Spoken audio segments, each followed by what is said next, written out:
بسم اللہ الرحمن الرحیم۔ ایک صوفی صاحب فرما رہے ہیں کہ نماز میں دنیاوی خیالوں کو کیسے ختم کر سکتے ہیں۔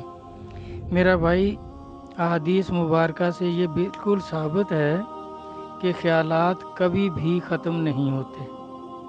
خیالات کے پیچھے نہیں چلنا چاہیے کہ کوئی خیال آیا ہے تو اس کے پیچھے چل پڑیں، بازار چلے جائیں اور پھر نماز کا یاد ہی نہ رہے کہ کون سی رکعت پڑھ رہے تھے، اس میں کیا پڑھ رہے تھے۔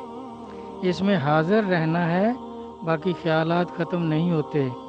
خود دیکھیں، علی علیہ السلام سے بڑھ کر کوئی بزرگی نہیں ہے کسی کو، منبع ولایت ہیں۔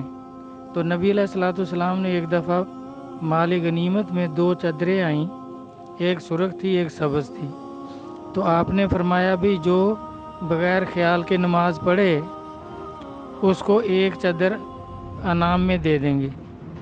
تو علی علیہ السلام نے عرض کیا حضور میں پڑھتا ہوں، اور میں پڑھو۔ تو وہ پڑھنے لگ گئے۔ جب نماز ختم کر کے آئے تو آپ نے پوچھا کہ بھی ہاں سناؤ، کوئی خیال تو نہیں آیا؟ کہنے لگا حضور یہ خیال آ گیا تھا کہ آپ مجھے پتہ نہیں سبز دیں گے چادر یا سرخ دیں گے۔ تو جب دیکھیں اتنے بڑے بزرگوں کے خیالات ختم نہیں ہوتے، تو یہ ہم اور آپ لوگ یہ دیکھیں دشمن کی آواز ہے۔ یہ وسوسہ یا نماز میں ایسے خیالوں کا آنا یہ دشمن کی آواز ہے، اس کی زبان پہ تو ہمارا کنٹرول نہیں ہے۔ دشمن جب چاہے بولے، جو چاہے بولے۔ نبی علیہ السلام سے بھی ثابت ہے کہ آپ فرماتے ہیں، حدیث نماز کے بارے میں پڑھ لیں جس مرضی کتاب سے، کہ جب کسی بچے کے رونے کی آواز آتی ہے تو آپ فرماتے ہیں کہ میں پھر نماز کو چھوٹا کر لیتا ہوں، مختصر کرتا ہوں کہ اس کی اماں میرے پیچھے نماز پڑھ رہی ہوگی، وہ پریشان ہو رہی ہوگی، تو نماز کو مختصر کرتا ہوں کہ جا کر اپنے بچے کو دیکھے کہ وہ کیوں رو رہا ہے۔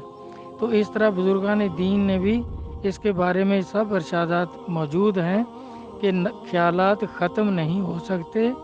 ان کو کنٹرول کرنا یہ ہے کہ بھئی آپ نماز میں حاضر رہیں۔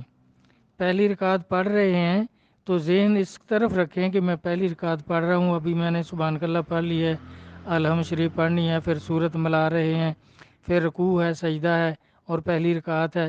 ذہن اس طرف رکھیں اور خیال کوئی آتا رہے تو اس کے پیچھے نہ چلیں۔ تو نماز میں حاضر رہنا جو ہے اسے ہی خشوع خضوع کہتے ہیں۔ تو خشوع خضوع اس وقت ختم ہوتا ہے جب آدمی خیالوں میں پڑھ کر یاد ہی بھلا دے کہ اب پہلی رکعت تھی یا دوسری تھی، کتنی رکعت پڑھ لی ہیں، کتنی رہتی ہیں، یہ یاد ہی نہ رہے تو پھر خشوع خضوع ختم ہو گیا۔ اور نماز میں حاضر رہیں تو بالکل وہ خشوع اور خضوع کے ساتھ آپ نماز پڑھ رہے ہیں، آپ کو پوری رکعت کا پتہ ہے کہ یہ ابھی 2 پڑھ لی ہیں، ابھی 2 باقی ہیں، یا پڑھنی 2 تھیں، اب سلام پھیرنا ہے۔ کئی دفعہ آدمی وہ خیالوں میں گم ہوتا ہے، رکعت 2 ہی پڑھنی ہوتی ہیں تو اتحیات کے بعد اٹھ کے کھڑا ہو جاتا ہے، تو اب وہ اس کا خشوع خضوع نہیں رہا، کیونکہ اس کو یاد ہی نہیں رہا کہ میں نے 2 پڑھنی تھی، اب اتحیات کے بعد تو درود شریف پڑھ کر سلام پھیرنا تھا، نماز سے فارغ ہونا تھا، تو وہ اٹھ کے کھڑا ہو گیا۔ وہ اس کو یہ یاد ہی نہیں کہ میں 2 رکعت پڑھ رہا ہوں یا 4 پڑھ رہا ہوں۔ تو اس طرح کے جو خیالات ہیں ان سے پرہیز کرنا ہے، نماز میں حاضر رہنا ہے، اور یہ ان کا ختم کبھی بھی نہیں ہوتے۔